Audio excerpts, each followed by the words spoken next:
Murder on the Mind by L. Bartlett. This is the Jeff Resnick mystery book, number 1. A premonition of feeling as he was on the hunt occurred. Jolting Jeff Resnick as he plays a simple game of pool, unsettling him. This premonition has never happened to him before. He decides to finish his pool game. In fact, he won $50 at the pool table. As he walked back home to his apartment in New York City, thinking about the premonition, he is happy that he's won the $50 at the pool table. Jeff is starting a new job on Monday as an Insurance Claims Investigator, and Jeff is grateful that he has it because his unemployment benefits are almost used up. Once he got his first paycheck in hand, he can finally ask Anne the barmaid out on a date. Life was looking good. "Hey dude, you got some spare change?" Two thugs, unhappy with how little Jeffrey had in his wallet to steal, meant out pain and agony onto Jeff's body, bashing with violence with a baseball bat to forever change his life, pummeling him close to death and leaving him unconscious on the ground. While in a sea of unconsciousness, a hunter stalks its prey. Its intensity of its rage towards its victim is overwhelming. Jeff couldn't see the prey, nor warn the prey of the danger of what was to come. He relaxed. After all, he was only dreaming. After all. Jeff wakes with a crushed skull, broken arm, and his half-brother, Dr. Richard Albert, and his girlfriend Brenda Stanley by the side of his bed, both who offer kindness and a place for Jeff to recuperate in Jeff's grandma and grandpa's house in Buffalo, New York, that Richard has inherited.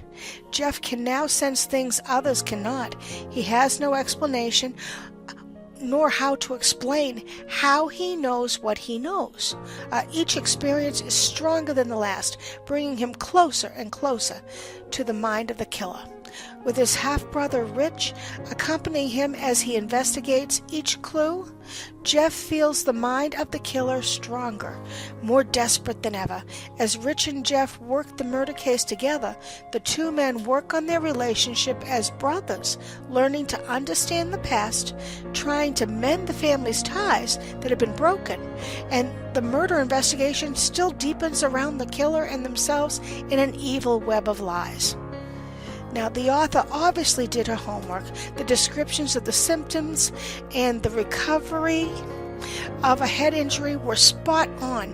Relaying the details via storyline was well blended and related in a timely way. In other words, a lot of information, but it didn't slow down the story in any way.